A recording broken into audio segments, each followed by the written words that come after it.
Hey everyone, it's Jurgen Jays. Welcome back to Fate Stay Night Remastered.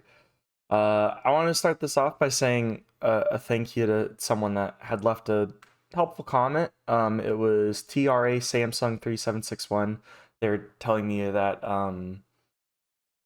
I could change the volume to where just the voices are getting lowered, so that way I'm not having to fight for attention or anything. So thank you for that. Also, Shirou is apparently muted by default, so I unmuted him, so you will have the Japanese voice of him also going on in the background. And we were just threatened, as you can see here by our flowchart, we were literally just threatened by this little Russian girl. We got back home, we had dinner, and then now we are making a decision on who we want to spend time with. I'm leaning towards, excuse me, I'm leaning towards hanging out with Fujine, just because this morning we did the whole like cooking thing with Sakura, and then we like fawned over her. We were like, oh my gosh, I can't believe I'm staring at this young, attractive woman. And we did that whole thing. And then I'm curious to hang out with Taiga. So I think that's what we're gonna do. Well, it might be good to see how Fujine's doing. Sort of a way to get in some light after meal exercise. Yeah, I'll try getting back at her for telling Sakura that embarrassing story.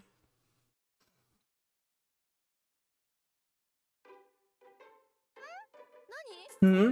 Oh, I thought you were taking a bath. Fujine is silently peeling tangerines eating from dessert. Eating? Oh, my goodness, what a line. Let's restart that one. Fujine is silently peeling tangerines, eating them for dessert. Okay, there we go. 2 tangerine peels shaped like floating flowers are lying on top of the table. I always, whenever I peel like an orange or any fruit you can peel, is orange really the... I guess that's like the only fruit that you can peel like that, or grapefruit, but I don't really eat grapefruit. Anyway, I always try to see if I can like peel it all as like one chunk and not multiple chunks. It's a fun little challenge I give myself. I feel like she's been cursed or something. She can't peel apples to save her life, but her tangerine peels are like works of art. I've decided to take a bath later. I've got a bone to pick with you about the stories you told earlier. So that's why I want to hang out with you, because I don't know. I'm weird like that, man. What? Oh, let it go, will you? That stuff was from a long time ago, and Sakura was really happy to hear about it. Anyway, here. You need to fill your quota. You gotta eat at least one a day. Tangerines? Do I have to? Is my name Nami? From One Piece? She takes a small tangerine out from a basket on the table and tosses it to me. Whoa! Hey! You're gonna not win me over. That's not how that sentence works. Hey, you're not gonna win me over with a tangerine. It's a good thing you only told Sakura, but never tell stories like that at school. People like Issei would be concerned. It wouldn't be good. I bet Mitsuzuri would be rolling on the floor laughing if she heard the story. Kidding, kidding, kidding. I know, I wouldn't talk about your childhood other than to Sakura, definitely. Totally not. Haha, teehee, ooh. That's not my point. I'm saying don't talk about it to Sakura either. I'm sure Sakura doesn't like hearing boring butt stories like that. And I know... Oh, wait. I'm doing it in the wrong voice. That's not my point. I'm saying don't talk about it to Sakura either. I'm sure Sakura doesn't like hearing boring butt stories like that. And I know you won't do it again. But if you do, I'll get real mad. It's hard to take him seriously when I do this voice for him. I glare at Fujine with all my might, showing how serious I am. Also by restating again, I'll get real mad. Because that always works. Oh, I see. I get it. So that's what this is about, Shirou. Despite my effort, Fujine grins, clearly pleased with herself. I love the cat expression she has. Yeah, she knows that he probably digs her. Oh, you're really starting to tick me off. Why do you look so pleased with yourself, you dumb tiger? Oh, I scowl angrily at Fujine. Does she get mad at that nickname, like, in private, or just at school? You can call me Tiger all you want, but let me get this straight. You didn't want Sakura to hear that story. You don't care if anyone else knows you want to become a champion of justice, but you're embarrassed about Sakura finding out. I mean, I feel like you would kind of want... I mean, if Sakura is, you know, the person that you want to be with, kind of. I mean, you also have the hots for Ren. Normal for teenage adolescent to have the hots for multiple people. I have the hots for multiple people. I am a single man, by the way. In case anyone's interested, if you just are that interested by the sound of my voice, or you happen to scroll back into my YouTube and you see what my face looks like and you're like, wow, that's not too awful to look at. Hey, I'm just saying. What? That's not true. I think... Okay, then I'm gonna keep on blabbing. Aw, Shirou has finally noticed Sakura. Kissing. I'm a little concerned as an educator, but I'm relieved as your guardian. And at the same time, I might be a little heartbroken as your sister. I'm mostly relieved because I thought you were gay. Her speech is almost weirdly emotional, and then half a heartbeat later, she shoves a whole tangerine into her mouth. Fujine can fit anything up to the size of her fist in her mouth. An act like that might be alluring if we were in the wild savannah or something, or if we were the same age, and you know. But such feral charm seems kind of unbecoming for a mature woman like her.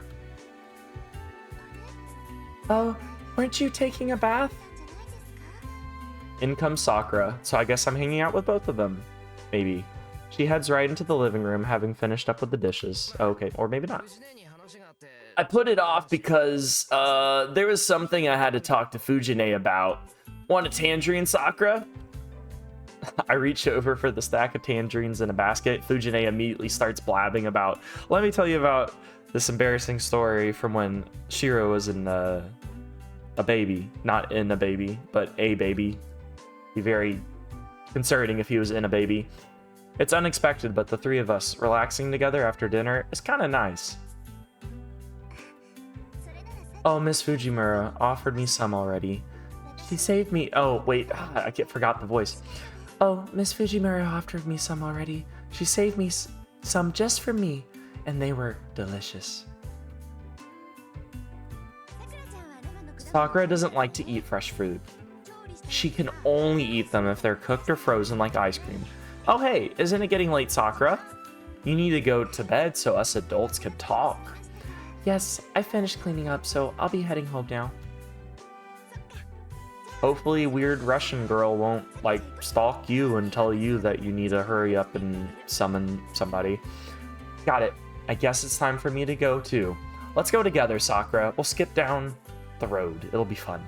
I'll walk you home since it's been dangerous outside lately. Fujine halts her mass consumption of tangerines and gets to her feet, somehow managing to look bold. After eating all of my food.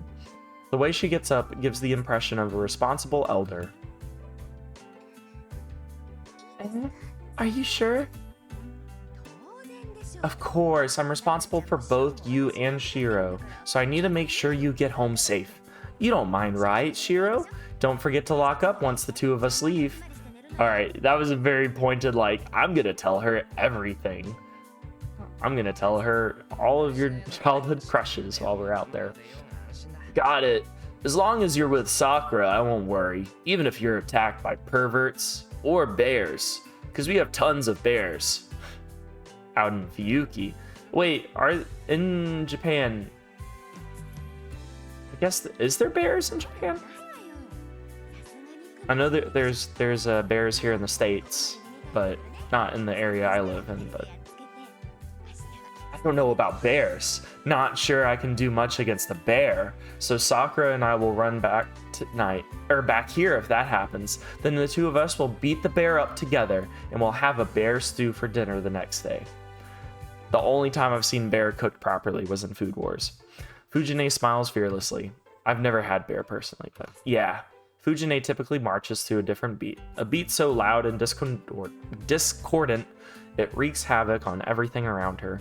But as a teacher, she's also as courageous. She's also so courageous, it's almost admirable.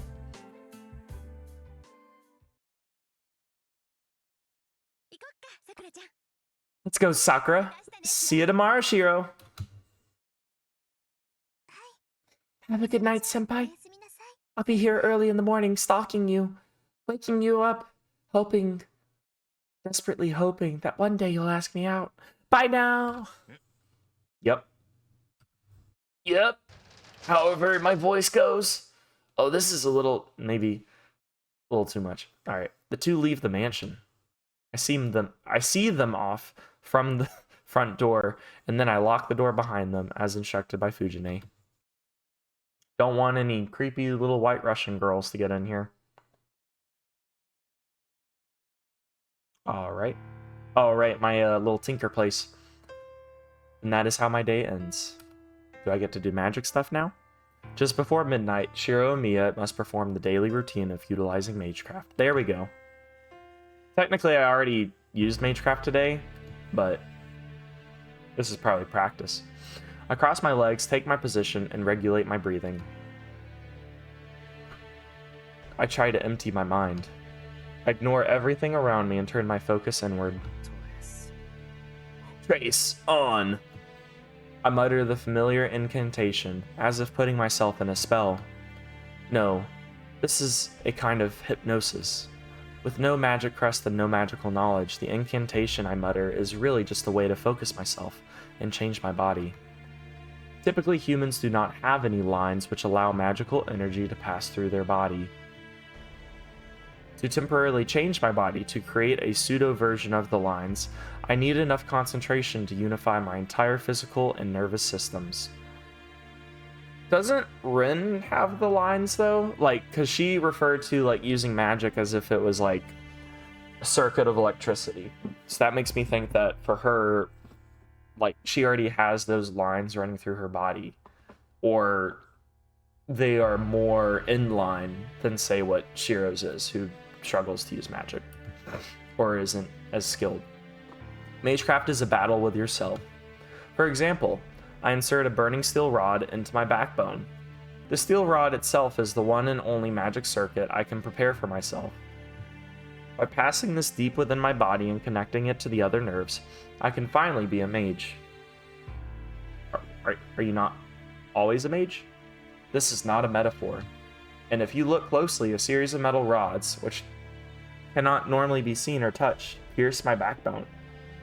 That's metal. I wonder... Hold on, taking a sip of my drink. I wonder if he had to have like some kind of surgery after the fires when he was a child because of some injury, and then had the metal rods inserted, or if he got the metal rods inserted just so he could do magic. I'm a magician, even though I'm saying that out loud, but it's not in quotes. Hiratsuge Miya was a mage. He was a true mage who disciplined himself in a wide variety of mystics, plumbed the deeper secrets of the world and its workings, and even performed miracles. And as a young child, I admired Kiritsuko. I'm running through that too quickly, and begged him to teach me magecraft. But you can't just become a mage. You have to be born with talent and inherit a tremendous amount of knowledge.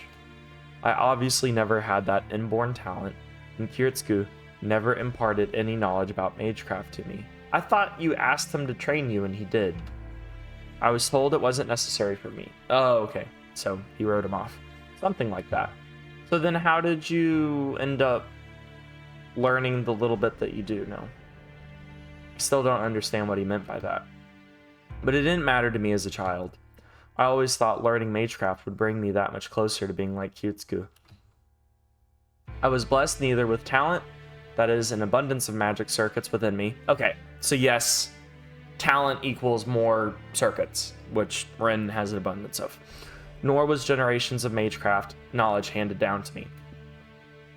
The magecraft Kyutsugu possessed, the magic crest passed down from the Amiya family. I keep on having to pause because I keep on wanting to burp, but I keep on suppressing it. I just need to let it out. Can only be passed on to a blood relative. A magic crest, which is proof one is a mage, rejects any rejects any not blood related. That's a adjective. Where's the noun? As an adopted son, I could not receive the Amiya family's crest. Then again, since I honestly don't have any idea what the heck a magic crest even is, it doesn't matter much whether I have one or not. Is the magic crest... Well, not the Amiya magic crest, but the Tosaka magic crest. Is that the pendant that Rin has? Oh, she used the magic... I can't wait to see Shirou get hurt. I mean, that sounds awful, but like, when he gets hurt by Lancer, it's just a matter of gaining the ability. I think it'll be interesting to see from his perspective. If I want to be a mage, I just have to learn magecraft. That suits the traits that I do have. Magecraft is, taken to its extreme, a skill supposedly meant to release magical energy. You could say that magical energy is a life force. Magical energy is separated into two sources: mana, which comes from the world's atmosphere, and ode, which is created within living creatures. I like ode better. Obviously, mana, which comes from the world itself, is superior to ode. The sheer power of the world's mana is simply not even comparable to the ode one human can create. No matter the form it takes, the magecraft utilizing mana will always surpass anything created from an individual's ode. I will say, I really appreciate the writing here, that the things that they explained in the prologue, they're not re-explaining right now, and instead are adding to it, and they're not, oh, it's a new character, we gotta do everything all over again. Or some people may have, I don't think you could have skipped through the prologue, but whatever. Skip through the prologue. We gotta explain every little ounce of detail again. I really appreciate that. So a powerful mage is one who excels at drawing magical energy from the world. It's a lot like a filtration system. A mage will use their own body's circuits to draw in mana from outside and convert it into something usable. It's kind of like, if you've ever read the Inheritance Cycle, aka Aragon, and that whole series, the magic system in it is like mana, or like magic is drawn from the life energy of the person doing the magic, but two, from all the things surrounding them, even like blades of grass, ants, like literally any living thing. Mages call the circuits they use to accomplish this magic circuits. I don't know why my voice went like that. Magic circuits. This is the inborn talent part. The number of magic circuits one has is determined at the moment of birth. And I suck. Typically, what is going on with me in these Ys? Typically, humans have hardly any magic circuits. They're normally quite rare. Is there a species that does have a lot of magic circuits? That's why mages will spend generations trying to ensure their descendants have a body more suitable for magic. Some families even go as far as to practice selective breeding in order to increase the number of magic circuits in their children. That's not creepy at all, the whole selective breeding thing. I mean, it's not creepy. Maybe that's not the word for it. I don't want to say it's excessive either. Like, it's understandable, but like, from an outsider looking in, it's also like, I don't want that.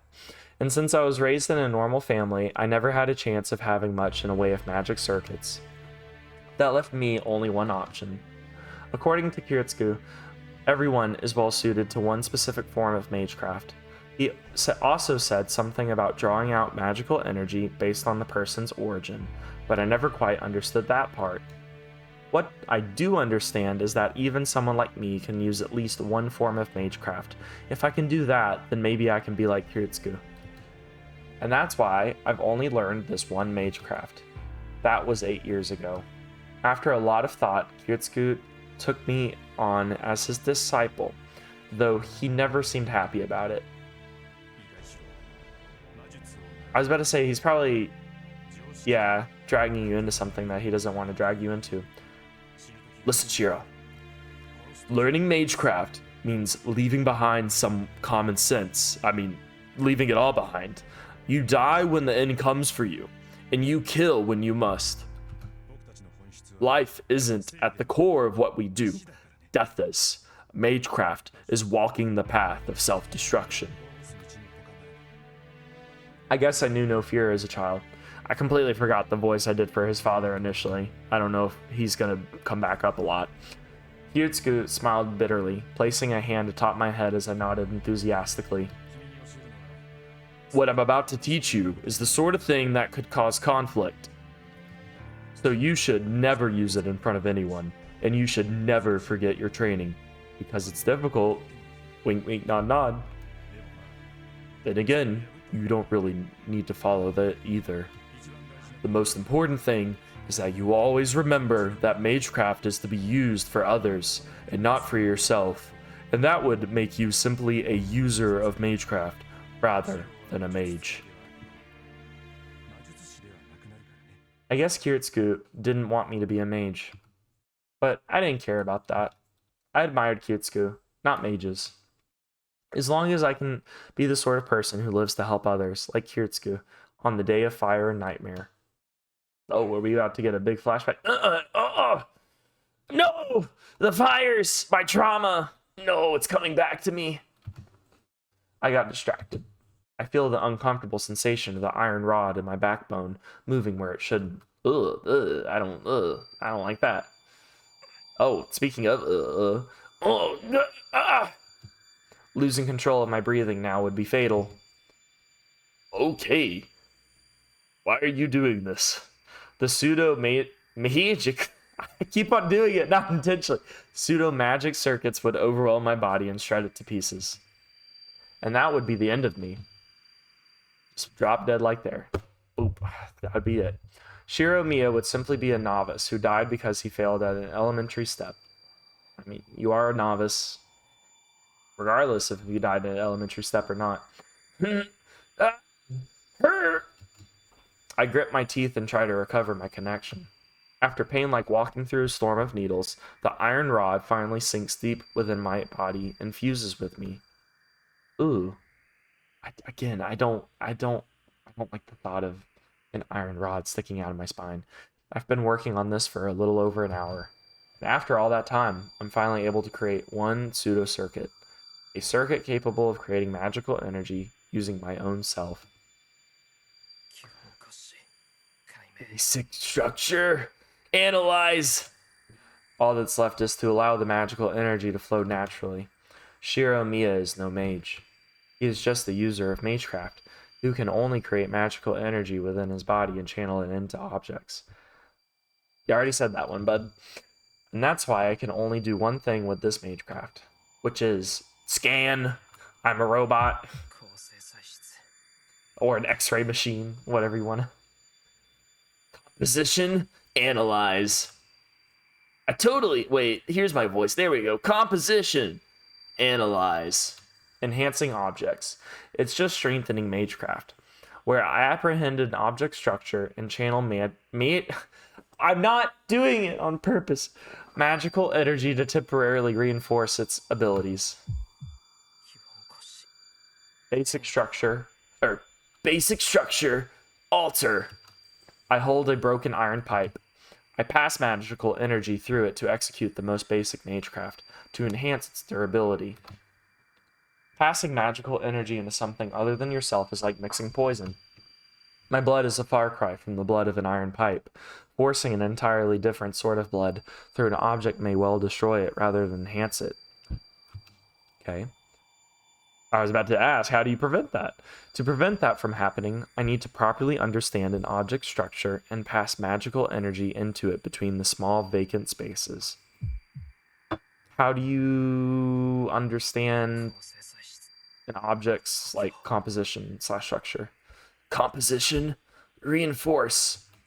This may be easy for a skilled mage, but since I have a hard time generating magical energy in the first place, even a task like this is as difficult as shooting an arrow and hitting a target several hundred meters from you. Typical archery target. For archer, the class, it is not hard at all.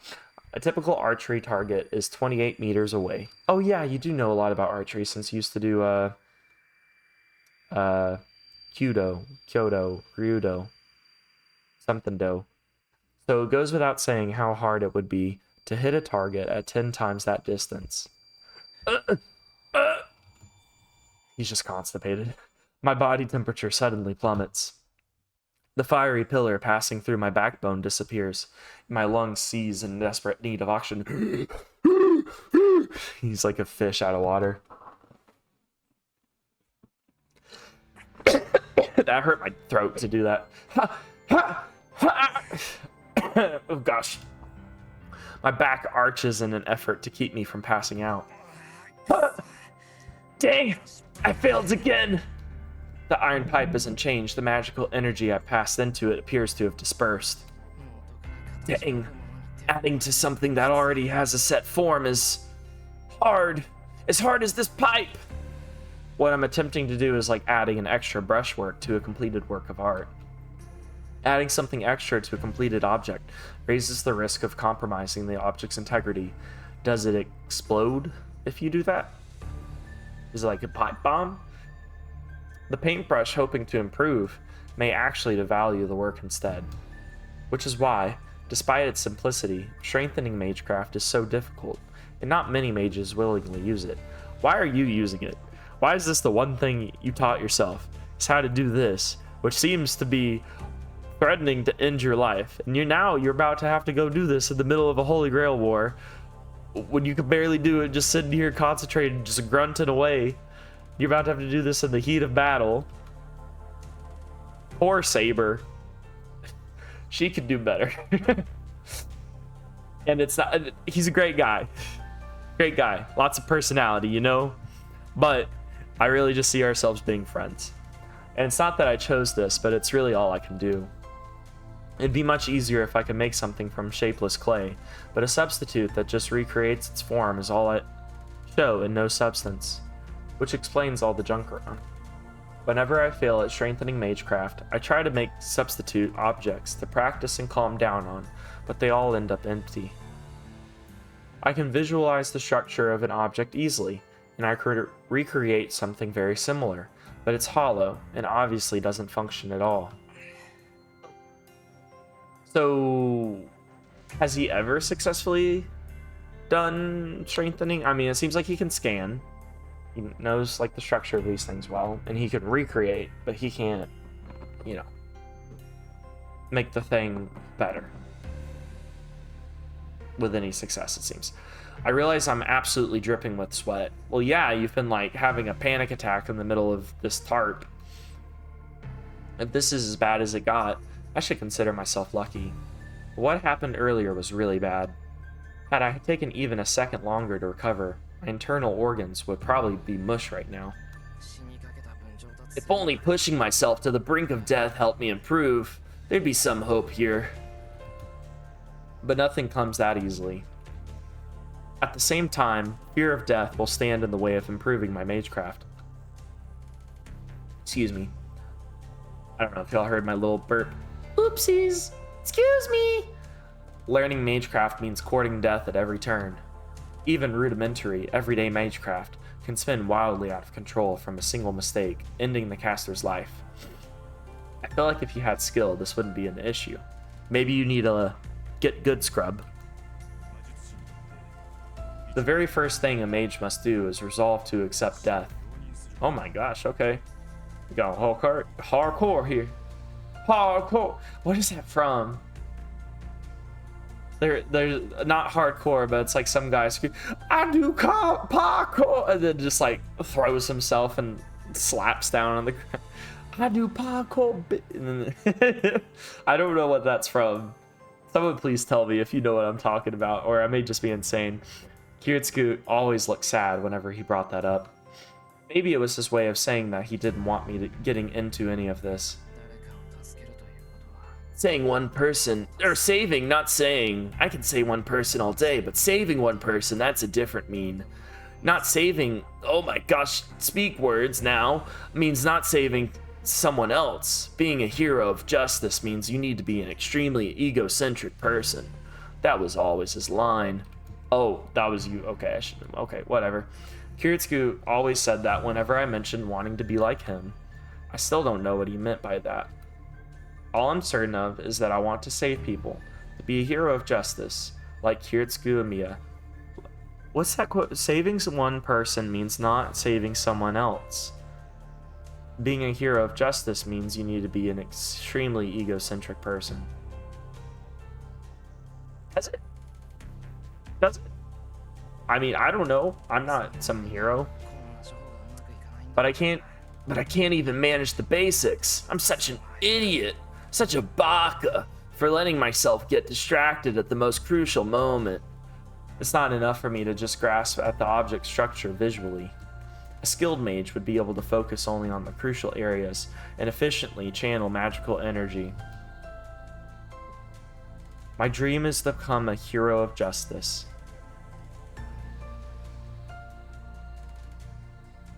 I remember what Fujine mentioned at dinner.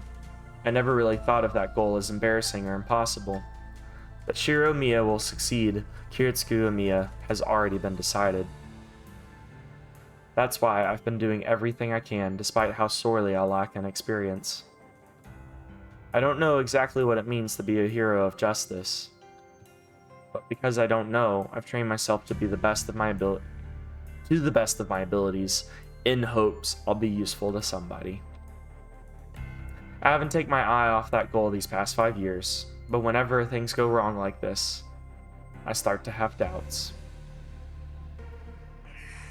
I just don't get it, old man. I will say I do relate to Shirou in the I want to have a noble pursuit, but don't really know how to go about it, so I'm just gonna... What I know I have some skills in, I'm just gonna try to do the best I can in them. What the heck do I have to do to be a hero of justice?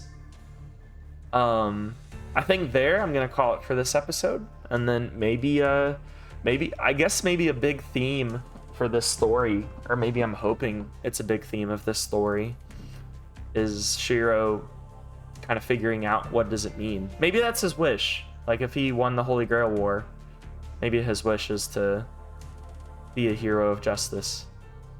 But anyways, thank y'all for watching, and I will see you guys the next video, or not see you, you'll hear me. I'll just be pretending like there's other people around me and I'm not just talking to myself and going insane. All right, bye.